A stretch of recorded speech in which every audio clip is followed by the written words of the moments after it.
अस्सलाम वालेकुम। S academy खुशामदीद। बात करते हैं कि अफ़साने से क्या मुराद है, सवाल आता है। और साथ सवाल आता है कि कश्मीर में अफ़साने का आगाज़ व इर्तिका बयान करें, या फिर सवाल आता है कि जम्मू कश्मीर में उर्दू अफ़साने का जायज़ा लें। और आखिर में ये भी पूछा जाता है कभी कि जम्मू कश्मीर में अफ़साना निगारों का जायज़ा लें। तो जो भी तालिब इल्म कश्मीर में उर्दू या अफ़साने का आगाज़ के बारे में परेशान हैं, तो आज ये वीडियो उनके लिए बेहतरीन होने वाली है। ना सिर्फ मैं यहाँ पर इनको समझाऊंगा, बल्कि पीडीएफ नोट्स भी मेरे पास अवेलेबल हैं, जो मैसेज करेंगे मैं उनको भी दे दूंगा। और साथ ही मैं आपको वीडियो का आगाज़ करता हूँ। सबसे पहले हम बात करते हैं अफ़साने के बारे में।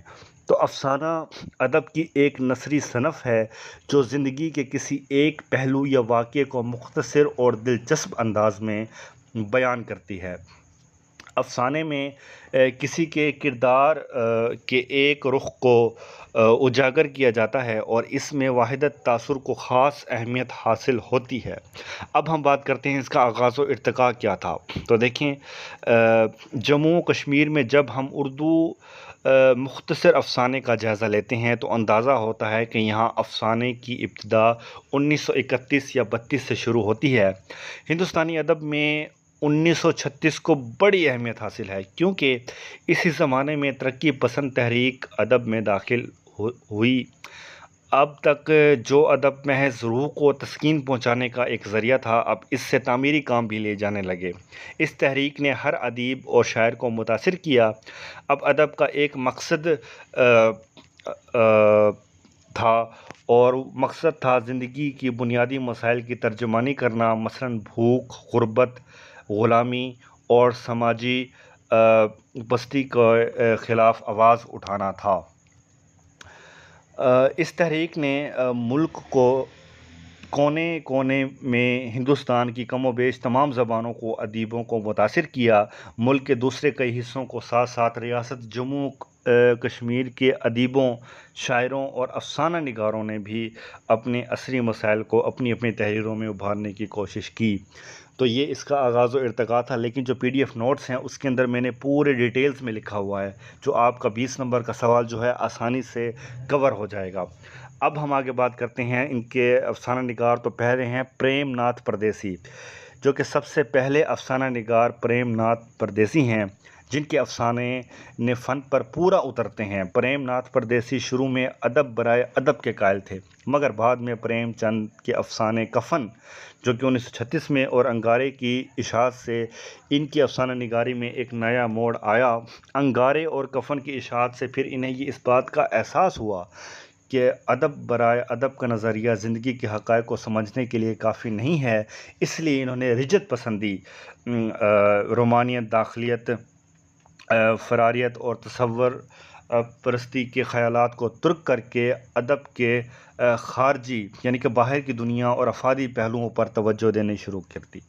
तो इनकी भी डिटेल मेरे पास पूरी पीडीएफ में मौजूद है, जो कि मैं आपको कमेंट पर दे दूंगा। दूसरे नंबर पे हैं प्रेमनाथ दर। ये प्रेमनाथ परदेसी थे, ये दूसरे हैं।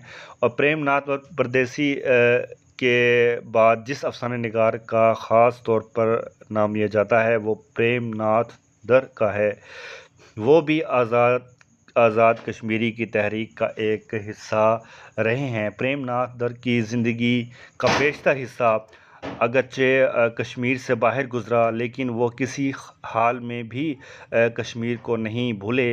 इन्होंने अफ़साने लिखने देर से अपनी इन्होंने ऐसी तख़यलात पेश की जिनको देखकर बड़े बड़े अफ़साना निगार हैरान हो गए। वो सिर्फ़ ऊपरी सतह पर हालात का जायज़ा नहीं लेते, बल्कि बड़ी बारीक बीनी के साथ इनके मुशाहदा करते हैं।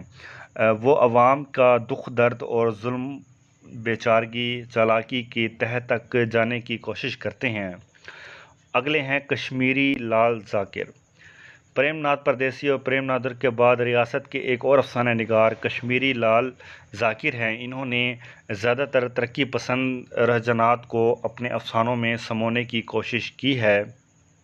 वो अपने अफ़सानों का मवाद روزمرہ زندگی سے اخذ کرتے ہیں۔ انہوں نے کئی افسانے تحریر کیے جو ہندوستان کے مختلف رسائل و جرائد میں چھپتے رہے ہیں۔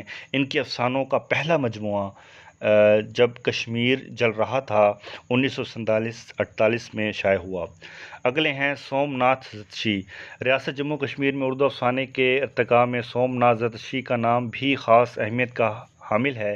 انہوں نے 1947 سے پہلے لکھنا شروع کیا تھا۔ وہ پہلے پریم ناتھ پردیسی سے متاثر ہوئے، لیکن نئی تحریک سے وابستہ ہونے کے بعد ریاست کی ادبی اور ثقافتی جدوجہد کو ترقی پروار راہوں پر ڈالنے میں دوسرے ادیبوں اور فنکاروں کے ساتھ مل کر کام کرنے لگے۔ پھر آتے ہیں ٹھاکر پونجی۔ ان کا ٹھاکر پونجی کا نام بھی اردو افسانہ میں اہمیت رکھتا ہے، اگرچہ ناول ان کا خاص میدان ہے، تاہم افسانہ نگاروں میں بھی ان کی اہمیت سے انکار نہیں کیا جا سکتا۔ ان کے افسانوں کے مجموعے خانہ بدوش یا پتھر میرے ہیں، بے خواب کوڑے وغیرہ اپنی اندر خاص وزن وقار رکھتے ہیں، جس سے اردو افسانہ نگار ٹھاکر پونجی کا نام عزت سے لیا جاتا ہے۔ ان کے افسانے کی خصوصیات جو کہ دیہاتی زندگی کا عکس ہے، جن میں دیہاتی لوگوں کے مسائل، ان کی جہالت، ان کے سیاسی اور سماجی زندگی کی خاص روشنی ڈالی جاتی ہے۔ اور اسی طرح سے اب ہم بات کرتے ہیں پشکر ناتھ کا۔ ان نئے افسانہ نگاروں کی صف میں پشکر ناتھ جو تھے ان کا نام آتا ہے۔ انہوں نے اردو ادب میں بالخصوص افسانوی ادب میں بیش بہا سرمایہ چھوڑا ہے۔ ریاست کے شاید ہی کسی دوسرے افسانہ نگار اتنی بڑی تعداد میں اس قدر وسعت اور نظر کے ساتھ تخیلات پیش کی ہوں جتنی پشکر ناتھ نے کی ہیں۔ انہوں نے 300 سے زیادہ افسانے لکھے ہیں۔ اردو افسانے کی روایت کو ریاست جموں کشمیر میں فروغ دیا جو کہ ناقابل فراموش ہیں۔ تو یہ تھے کچھ افسانہ نگار۔ تو امید ہے آپ کو ویڈیو اچھی لگی ہوگی۔ اس کی ڈیٹیل اگر آپ کو چاہیے مزید آپ کو، تو آپ کمنٹ کر کے PDF میں لے سکتے ہیں۔ اپنا خیال رکھیے گا۔ اللہ حافظ۔